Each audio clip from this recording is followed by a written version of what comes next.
जहां एक ओर सरकार द्वारा जल स्रोतों को कई स्तरों पर सहेजने की कवायद किए जाने की बात कही जाती है और इसके लिए बकायदा एक्शन प्लान तैयार किए गए हैं, तो इन्हें लागू करने के लिए भारी भरकम राशियां भी खर्च होती है।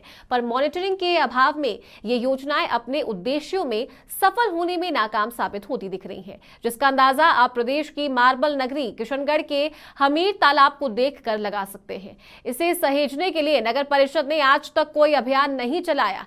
आज हालत यह है कि जलकुंभी पूरे तालाब में फैल चुकी है।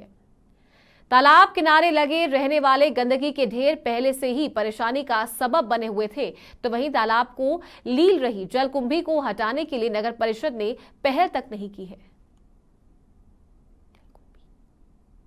नहीं हो रही है जलकुंभी जी, बहुत ज्यादा परेशानी हो रही है। कितना पुराना हो तालाब हो? तालाब तो काफी टाइम पुराना है, कम हो गए तो 50 साल पुराना। कई अधिकारी ध्यान नहीं दिया पर कोई नहीं था। अब कितना टाइम हो गया जलकुंभी ने फैलाना? जलकुंभी हो गया कम 8 10 12 महीना हो गया।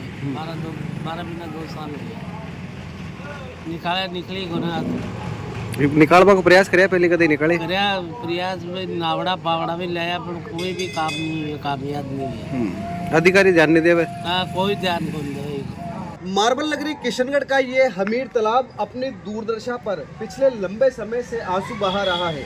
नगर परिषद और स्थानीय जनप्रतिनिधियों की उदासीनता के चलते तालाब में पूरी तरह से जलकुंभी अब फैल चुकी है।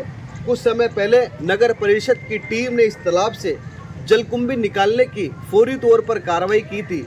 इस तालाब से जलकुंभी कब निकलेगी ये तो भगवान को ही पता है, लेकिन फिलहाल आप देख सकते हैं कि ये पूरा तालाब जो है जलकुंभी से अट चुका है। पूरा तालाब में जो है जलकुंभी फैल चुकी है। साथ के साथ जो है तालाब से आसपास के जो इलाकों से जो गंदा नाले का जो पानी है वो भी इस तालाब में आ रहा है, जिसके चलते तालाब पूरी तरह से जो है अब प्रदूषित हो चुका है। लेकिन अब तक जो है स्थानीय नगर परिषद और जनप्रतिनिधियों ने कोई ठोस कदम नहीं उठाए हैं, जिसके चलते तालाब अब दूरदर्शा पर आंसू बहाने लगा है। स्थानीय लोगों को भी जो है काफ़ी परेशानियों का सामना करना पड़ता है।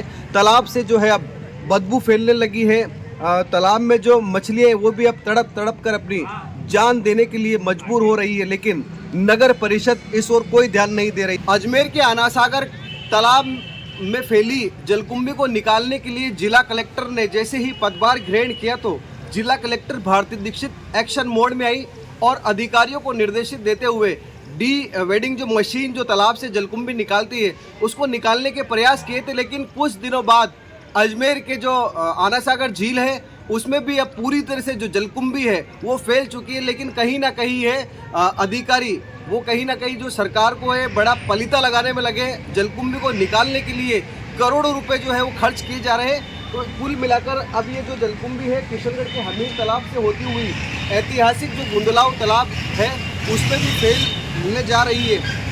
तालाब से जो जलकुंभी है नालों से होती हुई जो किशनगढ़ का ऐतिहासिक गुंदलाव झील है जिसमें पूरी तरह से जो है अब जलकुंभी जाने लगी है। बारिश के दिनों में भी जलकुंभी अपने पैर फंसाने लगी, लेकिन नगर परिषद की उदासीनता के कारण पूरी तरह से जो जलकुंभी फैल चुकी है। लेकिन इसको निकालने में नगर परिषद अभी तक कोई ठोस कार्रवाई नहीं कर पा रही है।